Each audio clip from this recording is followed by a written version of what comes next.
बड़ी खबर नाइजीरिया से आ रही है, जहां पर 3 दिन के दौरे पर नाइजीरिया पहुंचे प्रधानमंत्री नरेंद्र मोदी।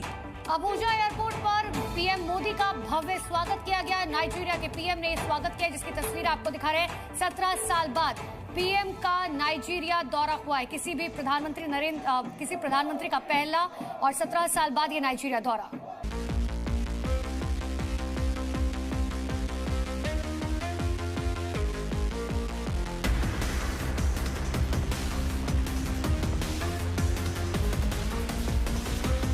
सम्मान उसी को मिलता है जो अपने कर्म से दुनिया में छाप छोड़ता है, और ये कहावत एक बार फिर सच कर दिखाया है भारत के प्रधानमंत्री नरेंद्र मोदी ने। अबुजा नाइजीरिया में पीएम मोदी को नाइजीरिया के सर्वोच्च सम्मान the grand commander of the order of the niger से सम्मानित किया जाएगा। ये पुरस्कार अपने आप में बेहद खास है, क्योंकि इससे पहले दुनिया में केवल एक ही विदेशी हस्ती को ये सम्मान मिला है। नमस्कार दोस्तों, स्वागत है आपका रियल भारत टीवी में। दोस्तों, पाकिस्तानी मीडिया की लेटेस्ट वीडियो के बारे में बात करते हैं।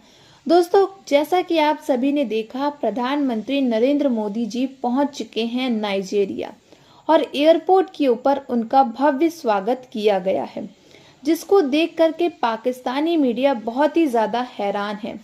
वैसे तो पाकिस्तानी मीडिया हमेशा ही जलती रहती है, कोई आम बात, कोई नई बात है नहीं।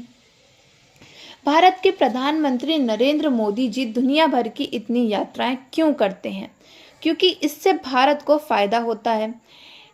नाइजीरिया अफ्रीका का एक बड़ा देश है, जिसके कारण से उसके साथ भारत के अच्छे खासे संबंध हैं, परंतु इन्हीं संबंधों से पाकिस्तानी और दुनिया के कई सारे देशों को मिर्ची लगती है, जलन होती है।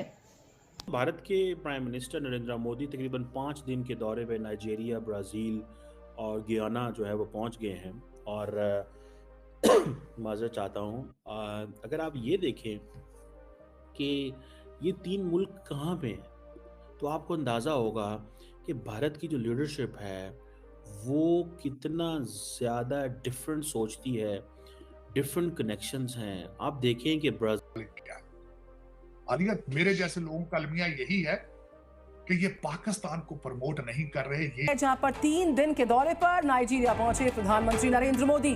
अबुजा एयरपोर्ट पर पीएम मोदी का भव्य स्वागत किया गया। नाइजीरिया के पीएम ने स्वागत किया, जिसकी तस्वीर आपको दिखा रहे हैं। 17 साल बाद पीएम का नाइजीरिया दौरा हुआ है। किसी प्रधानमंत्री का पहला और 17 साल बाद ये नाइजीरिया दौरा।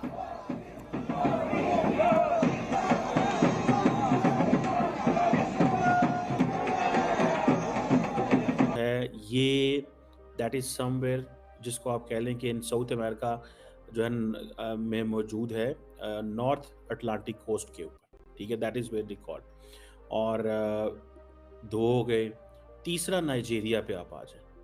भाई नाइजीरिया जो है it's a completely different world, ठीक है। कहाँ पे आप अफ्रीका में पहुँच गए, और अफ्रीका में भी फिर आपने ये फैसला किया है कि आप जिसे वो कहेंगे ना कि पीएम मोदी के नेतृत्व में भारत ने अफ्रीकी देशों, विशेषकर नाइजीरिया के साथ अपने संबंधों को नए आयाम दिए हैं। भारत ने नाइजीरिया में स्वास्थ्य, शिक्षा और तकनीकी विकास जैसे क्षेत्रों में निवेश किया है। पीएम मोदी को नाइजीरिया के इस सर्वोच्च सम्मान के साथ ही 17वां अंतर्राष्ट्रीय पुरस्कार मिलेगा। ये साबित करता है कि नरेंद्र मोदी न केवल भारत में बल्कि अंतर्राष्ट्रीय स्तर पर भी एक प्रभावशाली नेता के रूप में पहचाने जाते हैं।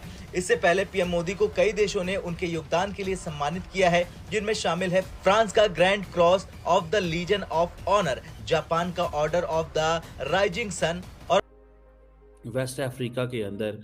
सो नरेंद्र मोदी की अब रीच देखें कि उसने कहा मैं इंडिया से जा रहा हूँ तो मैं रास्ते में नाइजीरिया रुकूंगा अभी, फिर साउथ अटलांटिक पे चल पड़ूंगा, ठीक है, एंड देन ब्राज़ील पहुँच जाऊँगा, एंड देन ब्राज़ील से फिर मैं नॉर्थ अटलांटिक में आ जाऊँगा।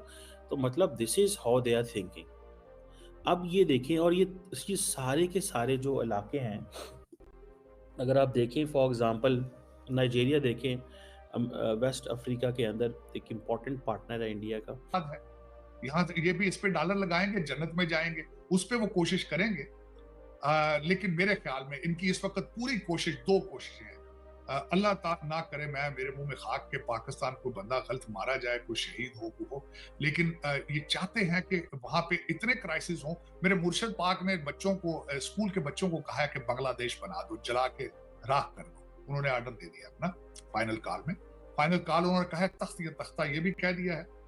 अगर वहां वो चाहते हैं कि वहां पे बच्चे निकलें, किसी के बच्चे, अपने नहीं, अपने तो पढ़ेंगे ना, आर्टिफिशियल इंटेलिजेंस पढ़ेंगे, ताकि डोनाल्ड ट्रंप साहब मसरूफ होने से पहले ही 2-4 ट्वीटें करें, ऐसी खतरनाक किस्म की कोई लेटर लिख दें ये चीजें, और जो पाउंड और डॉलर लेके आए जा रहे हैं, जिसकी बारिश होगी। पहले भी यहाँ पे कांग्रेसमैनों पे पाकिस्तानी डॉलरों की बहुत बारिश हुई है।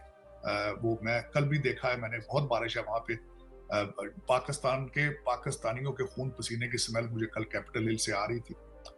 लेकिन ये कि वो मजीद लगाना चाहते हैं कि 20 जनवरी से पहले कुछ कटाकटी निकले। लेकिन वहीं प्रधानमंत्री नरेंद्र मोदी नाइजीरिया की राजधानी अबुजा पहुंच चुके हैं। यहां उनका स्वागत किया गया। वे 16 से 21 नवंबर तक नाइजीरिया, ब्राजील और गुयाना की 3 देशों की यात्रा पर हैं। अपनी यात्रा के पहले चरण में प्रधानमंत्री नरेंद्र मोदी नाइजीरिया में हैं। ब्राजील में पीएम मोदी G20 नेताओं के शिखर सम्मेलन में भी हिस्सा लेंगे। रिपोर्ट आप देखिए। अनुभवी है, सक्षम है, समर्थ है और बेखौफ है। ये अद्भुत अनुभव है। हम डेस्टिनेशन पे जाना है, ठीक है जी। जब डेस्टिनेशन पे जाना है तो जाते हुए उन्होंने ये करना है कि उन्होंने 1-2 मुल्क और भी साथ में ला लेने हैं। अब सारी बात है, इंडिया से ब्राज़ील की फ़्लाइट तो लंबी है, खैर वो तो अपने चार्टर्ड जहाज़ पे जाते हैं, वो तो ले सकते हैं direct flight. But the question, it's better you stop somewhere in Africa, you take a break, you cherish the memories with Nigeria, you engage with that country, because वो आपको अच्छी भली इकोनॉमिक रिलेशंस है, ठीक है, उस मुल्क के साथ। अब इंडिया ने जो गयाना डाला है, ये बेसिकली इन्होंने इसीलिए डाला है कि ब्राज़ील से निकलेंगे, रास्ते में कोई एक दिन वहाँ स्टॉप करेंगे, फुल दिन बेशक, सुबह से लेके शाम तक, एंड देन वैसे अक्सर मेरे ज़हन में एक सवाल आता है, ये जो लीडर्स हैं इतना ट्रैवल करते हैं, इनको जेट लैग नहीं होता? यहाँ ये बड़ा मुश्किल होता है। हो सकता है प्राइम मिनिस्टर के लिए तो अंदर कोई कमरा शमरा बना हो, वो वहाँ पे कोई घंटा 2 रेस्ट कर लेता होगा, लेकिन बाकी लोग जो होते हैं उनके लिए, जो साथ ट्रैवल कर रहे होते हैं, उनको तो नहीं उस तरह की स्पेस मिल रही होती। आ चुके हैं कि अफगानी जो मेरा मकसद, जिनको आप पत्थर के जमाने के लोग कहते हैं, अब उन्होंने भी अगले दिन अपने उनका नेशनल बयान आया है कि we are concerned about the situation cross the border. तो जब ये सर्कमस्टांसेस, उसमें आके रोना आता है अपने मुल्क पे, खुशी उन पे होती है कि चले हमारा रीजनल है यार, हमारे जैसे ही हैं, हमारी जुबान बोलते हैं। मैं तो उनको भी भाई कहता हूँ, हमारे भाई हैं वो। तो वो तरक्कियों पे जा रहे हैं, ग्रो कर रहे हैं। कब अप्रूव नहीं हुआ, जब उसके लिए फरमाइश की गई है कि मर्सिडीज गाड़ी लाई जाए और जजों के गेट से आ जाए, और उनको देखते ही उनकी खुशी की इंतहा नहीं रही, और उन्होंने सिर्फ आगे होके गले नहीं लगाया, होता है वो भी शायद लगा लेते, और फिर उन्होंने उनके रिहायशगाह का बंदोबस्त किया। उन्होंने कहा कि खाने का बंदोबस्त किया जाए, 10 लोग आके वहां पे मिलें, उनकी दिलजोई की जाए। और मेरे ख्याल में तो मैं आई वाज शॉक्ड। मैं वो इंसान हूं जो एक वकील का लड़का हूं, एक वकील का भाई हूं। बेदबी है, इसको हाथ लगाना बेदबी है।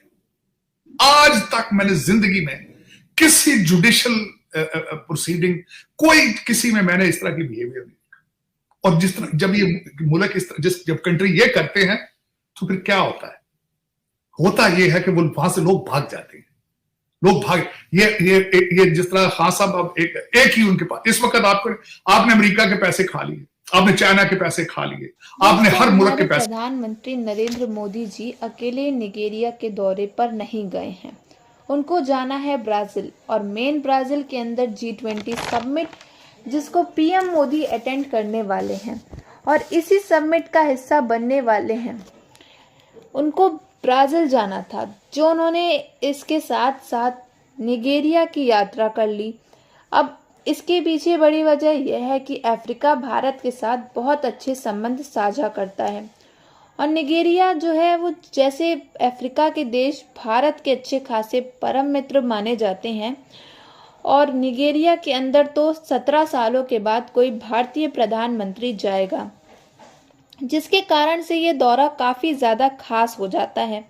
और यहाँ पर भारत का सबसे बड़ा जो मकसद है, अफ्रीकन कंट्रीज़ का दौरा करने का वो ये है कि अफ्रीका के साथ भारत अपने अच्छे रक्षा संबंध स्थापित करना चाहता है और मेड इन इंडिया हथियार अफ्रीका के देशों को बेचना चाहता है, क्योंकि अभी तक यहाँ पर चाइना का डोमेन्स चल रहा है। पर चीनी हथियार सस्ते तो होते हैं पर काफ़ी ज़्यादा क्वालिटी ज़्यादा ख़राब होती है उनकी। दोस्तों, आपको हमारी वीडियो अच्छी लगी हो तो please like, share and comment and subscribe.